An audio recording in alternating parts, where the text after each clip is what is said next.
Welcome to Issues of Contemporary Politics with Dr. Brovkin. Today is July 21st, and my topic today is 50 days, Trump's ultimatum to Putin. What is it?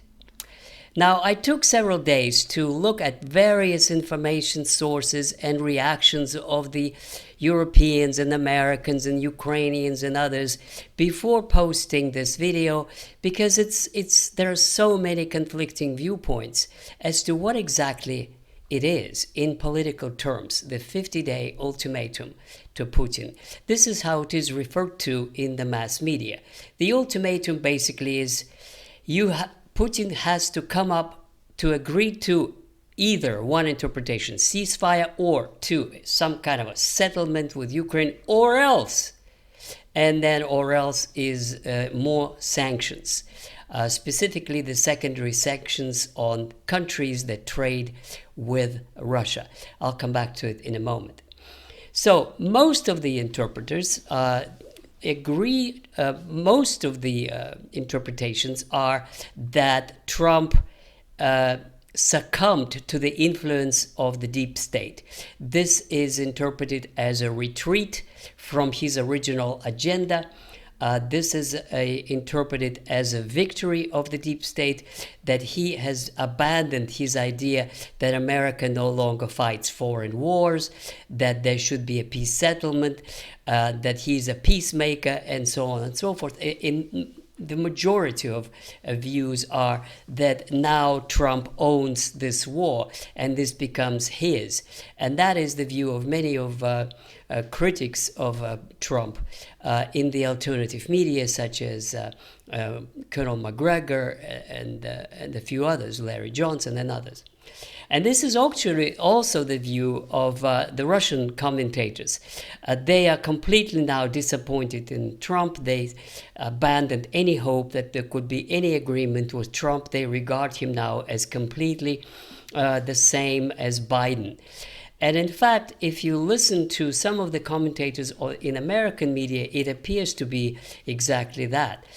Just yesterday, I watched the interview with one of the so-called specialists on Russia on Fox News, and he repeated the same narrative that had been there from the times of Biden, which is that this is Russian aggression, that no territories of the sovereign territory of Ukraine could be ceded to Russia, that this is the opinion of United West, that this is the opinion of Ukraine and of President Trump and of NATO, and essentially NATO should do anything it can, including provision of troops, to defend Ukraine. So this is now a kind of a standard story. Now, also what is known now is that, before we move on to the other view, is that Trump's plan, as we all know, is a kind of a compromise with his base, in that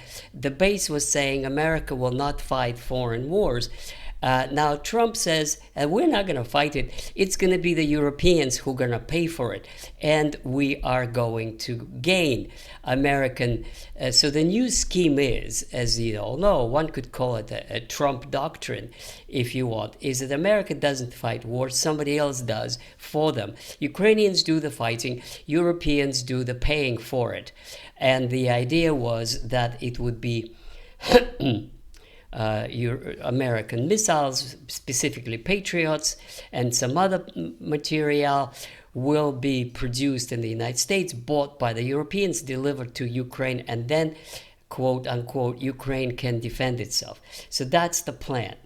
Now, in fact, the plan is a little more complicated if we go a step away from Trump and look at how Zelensky and Starmer present this. This was just a couple of days ago on the 18th of July, when Starmer presented his plan, which we can call, for my purposes, Zelensky-EU plan, with Starmer, Macron, Merz.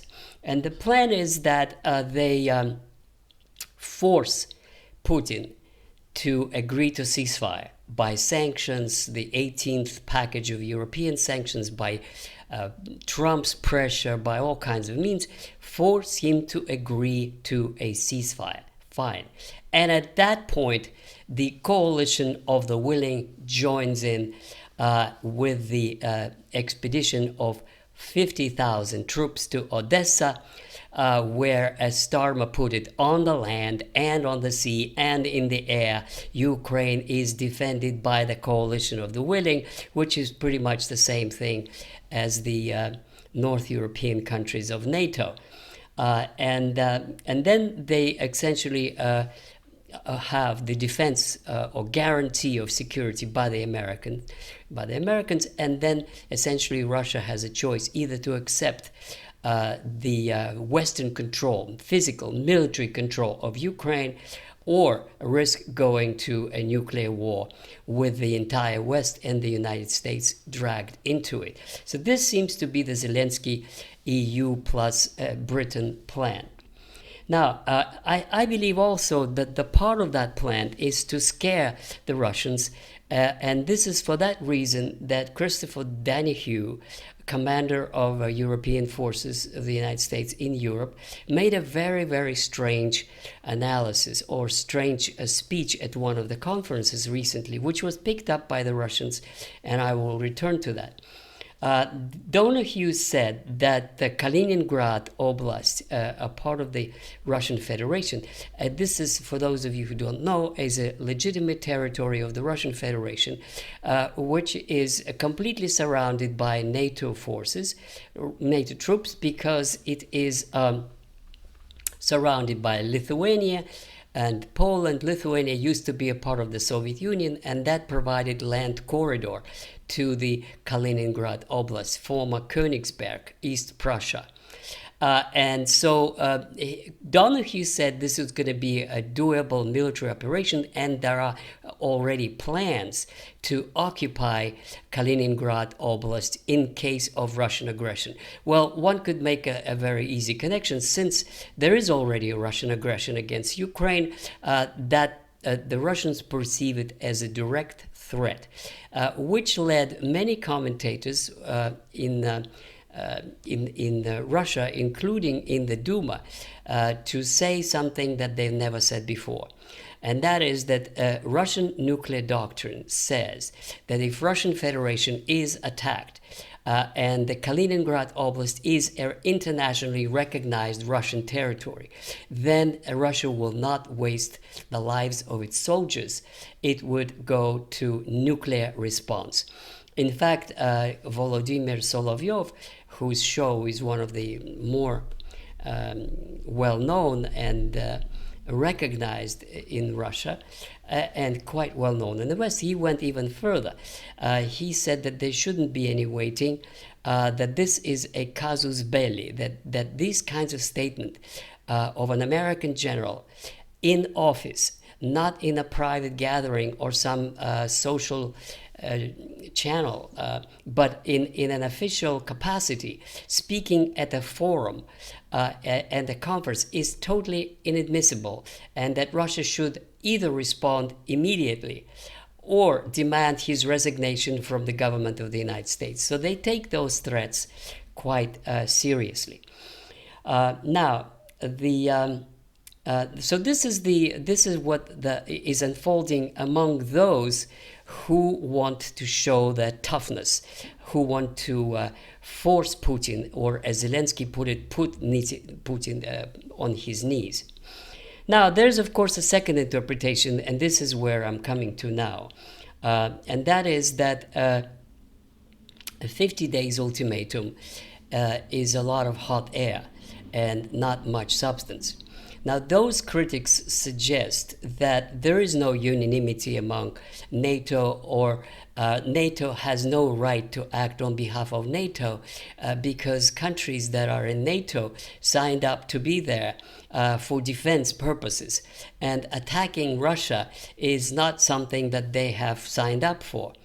And moreover, this Trump's scheme of NATO buying and delivering it to Ukraine with their own money immediately ran into, as we all know, into opposition France declared that they're not going to buy anything from the United States. They have their own stuff, and they will deliver it to Ukraine when they see it fit.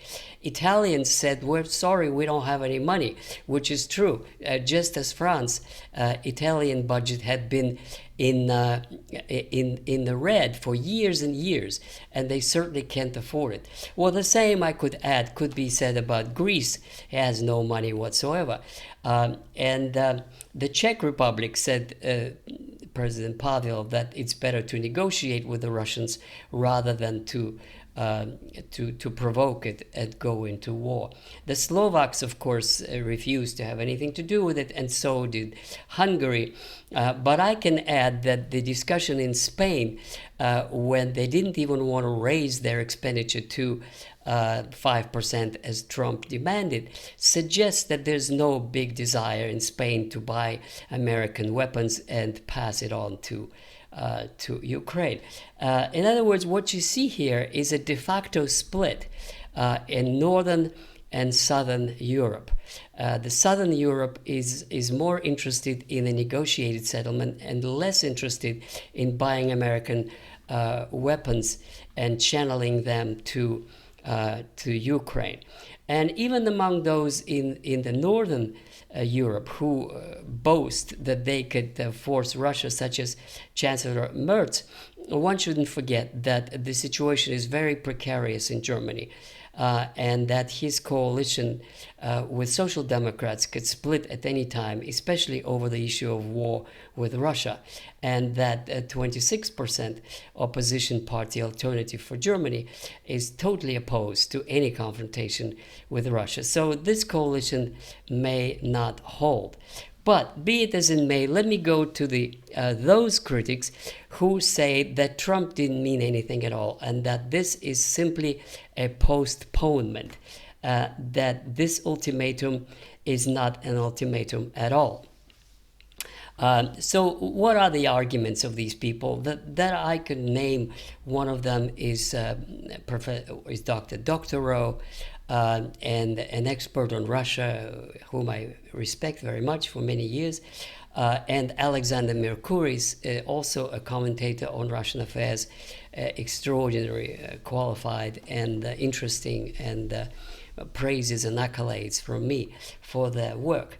Now, their view is, which I partly share, is that Trump is simply postponing. He doesn't have a decision, but he doesn't want to come across as succumbing to Putin. And I mentioned many times in my preceding videos that the last thing Trump wants is to be labeled as a Putin puppet. He's afraid of that so much that he's trying to come across as strong, as being producing an ultimatum. Now, one of the arguments or proofs that it's not a real ultimatum is that there's no specifics. When there's an ultimatum, it says, this is what you must do or else. Now, the thing is that Putin is at the negotiating table. He did provide his points, which I verbalized many, many times. No this, no that, no NATO, no foreign troops. Now, if Trump was serious about the ultimatum, he would have said, we agree on this and that, but we cannot possibly accept this and that. That would be a serious conversation, but he didn't do any of this. He said, general terms, Putin must come to what? Ceasefire? On what conditions? Unconditional ceasefire? Putin already told him, unacceptable. What conditions? The fact that he's so nebulous about it suggests that it's not a serious ultimatum, that this is simply a ploy on Trump's part to postpone until 50 days. And what could be happening in 50 days? In the worst case scenario, he would have to put some sort of secondary tariffs. But it's in his power now that he has disarmed Senator Graham with these 500% tariffs. It is now in his power to say which tariffs, at which countries, And the Indians have already responded that if this were to happen and secondary sanctions were imposed on them, they would be very upset. And their argument is not so much that they back Russia. Their argument is very simple. The European Union is the huge buyer of Russian natural gas and oil that it buys partly from India, and that Turkey, a member of NATO, is a hub of Southern Stream, and it sells oil, Russian oil, to European Union, and the European Union calls it okay, this is a diversification when it comes to their purchases, but it blames India when India makes a lot of money. So this is their argument, the Indians on this. So, but the point is they're not going to agree or comply. And the same, of course, goes with China. This is ridiculous to assume that the Chinese are going to obey or comply with some sort of secondary sanctions imposed on them after the deal on trade was worked out. So it's a ploy to delay and see what happens in 50 days. Now, Russian reaction and the Russian military plan, it seems to me, is to ignore Trump and to have full throttle offensive. And that is to destroy all infrastructure for any military imports. And that is why they've been bombing Odessa. They've been bombing military facilities and airports. Military airports and bases in Khmelnytsky province and in Poltava, and essentially blowing up to pieces military infrastructure of the Ukrainian state to make their military operations impossible. And the second is to speed up the offensive in Donbass, which the Russians consider their sovereign territory since 2022. So that seems to be their plan. And one last point is that there could be, and remember my words, there could be some unexpected turn of events in Ukraine itself. Because those, and I monitor regularly their websites and their bloggers, those who keep track of what's going on in Ukraine, say in unison that there's a growing frustration among Ukrainian population with the war and with the methods of the recruiting agencies. The latest scandal was that a doctor from Kharkov came to Odessa and he was seized on the streets and beaten up. And they broke his rib and everything. And his wife is an important person in Kharkov, and she made a big splash, and there was just widely spread condemnation.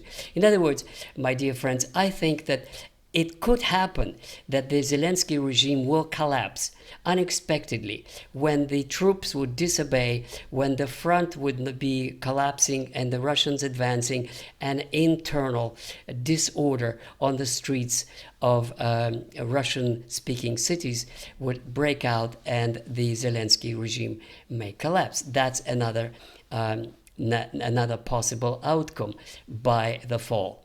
So this is it. These are a few reflections at this point. Thank you very much. I love your comments. Please write those. And if you can, read my book on From Lenin to Putin. Thank you. Goodbye.